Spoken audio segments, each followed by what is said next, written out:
In the months since Breonna Taylor was shot and killed in her apartment by Louisville police, a city-appointed work group made up of 33 people has explored how to better hold LMPD accountable. The result is a city ordinance sponsored by several council members, including President David James. And so it's very important to have an independent eye with the authority to see the case files, to be able to ask questions and get answers. The ordinance would establish two new oversight bodies, an Office of the Inspector General and a Civilian Review Board. The 18-page proposal lays out the duties of each and gives specific guidelines for who can serve in the roles.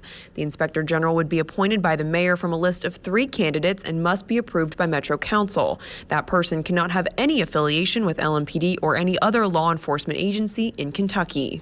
In order to help establish legitimacy and credibility for government and the police department, that that person have no connections where anybody could tie them back to the police department. The Inspector General will be responsible for investigating complaints made against police officers for conduct that results in death or serious injury, as well as other issues such as excessive use of force or sexual misconduct. And have the authority and power to make sure that people know or what did or did not happen within their government.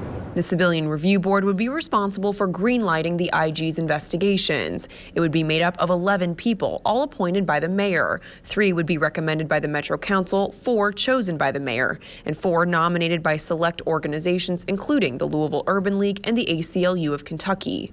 We want people at the table who have witnessed police abuse, who have experienced police abuse, who have experienced our justice system, who are victims and survivors of crime. Kate Miller, advocacy director for the local ACLU chapter, says these new oversight bodies would only be as effective as Metro government wants them to be. We've got to provide resources to these bodies to actually empower them to do the work that is so important. One of the key issues here is whether the Office of Inspector General will have subpoena power, which would require a change to Kentucky law. The council is working with several state lawmakers before they go back into session in January. Denny Camper, WLKY News. And the ordinance will be introduced at tonight's Metro Council meeting. It will then go to the Public Safety Committee before the full council can vote on it.